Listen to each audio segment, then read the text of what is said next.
So last time we have seen how Savitri had begun her first class on Life Divine, giving a lesson to death, you see. But at the same time, she is telling a lot of deeper occult things.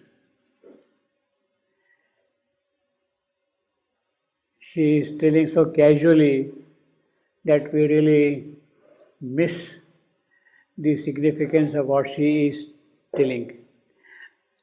In fact, I wonder whether even death got the true import of what she is telling. Yeah. She's speaking and he has to absorb and then understand immediately all those things, you see. She has no time to contemplate and ponder on those things and all that.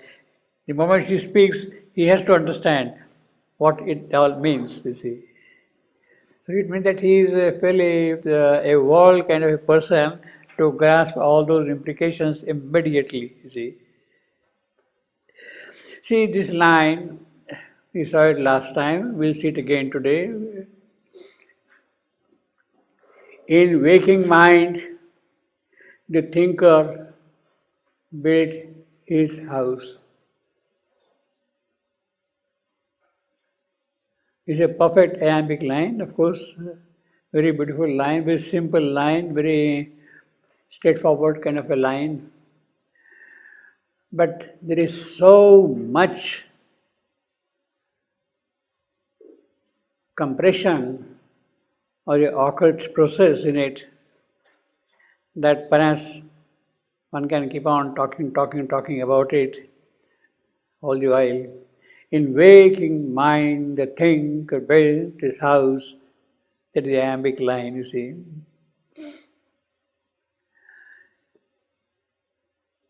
Thinker and waking mind. They are two different things.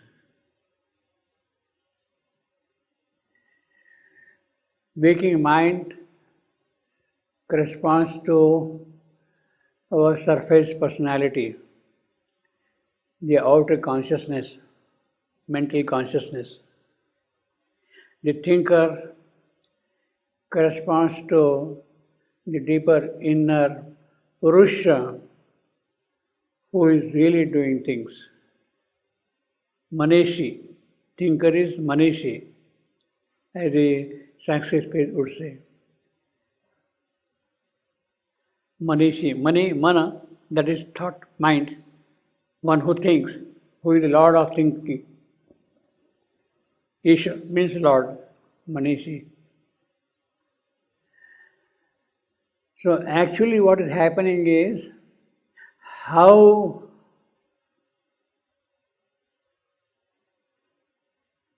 has man arrived on the scene. It is the inner being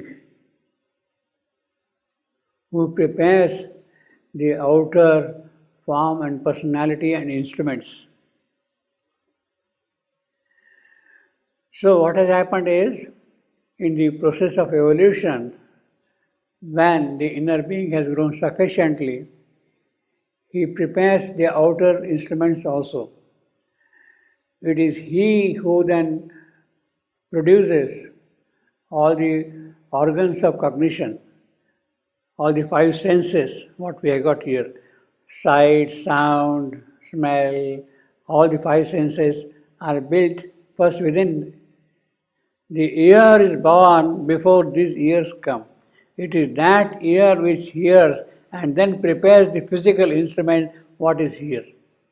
He builds it, that inner being. So he says, in waking mind, so the personality or surface personality has come. But within the inner being, it is he who has built his house of thought and sensation and reasoning and all those things, you see, basically. In fact, in the subliminal, see, when we are seen in the case of Savitri's yoga, when she goes inside, in the subliminal, It is that which is in contact with the soul. The soul projects itself through the subliminal outward. It is that which builds all the instruments required for the soul's functioning. And then all the other instruments come into operation, you see. So it is not that they are already there. It is not that mind has prepared them, not that matter has prepared them, not that the outer faculties have prepared them. The inner being has prepared those things, and then they express themselves, manifest themselves as physical apparatus, physical instruments, tools, you see. So here he says, in waking mind, so that is the mind, the thinker built his house. By extension, therefore,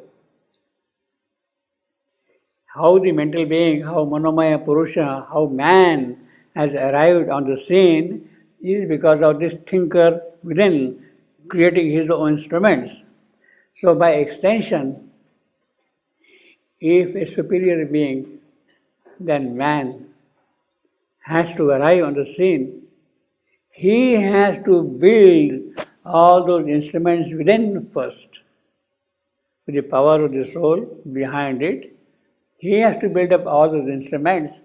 This Superman will come, the intermediate race will come. How? How? He's not going to drop just like that. He has to prepare, he has to build all those things within first.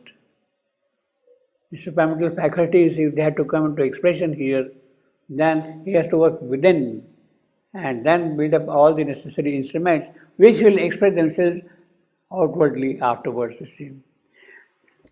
That is why the mother has said, Sri Aurobindo also has written that for the higher being to arrive, it may take 300 years, it may take 500 years. He said like that. What for? Because this inner being which is there, he has to build up all these instruments, prepare everything, and then they can come into operation outward decision. So that's a long process. So that is the occult of the whole thing. So in waking mind, a thinker built his house, has all that occult preparation, occult operation which is going on within us. And it is by extension we can say the same thing, or maybe along those lines, something similar to that would happen if the higher powers had to also come into operation. So when you say manifestation of expression of those faculties is the preparation of the inner being first, and then the outer things come out, you see. So here, in a way, therefore, we have also a hint of how a superior being would arrive. The way the thinker has built the mind, same way a superior seer, not a thinker alone, Kabir Manishi, who sees and thinks, it is he who will build all the necessary instruments thereof. In waking mind, the thinker built his house, a reasoning animal. You see, now he says reasoning animal. She says reasoning animal. Animal because it is that personality which is there, because the thinker has built, reasoning animal has come. Last time I told you, man is a reasoning animal, though he is not a reasonable animal. See. Willed and planned and sought. Willed and planned and sought.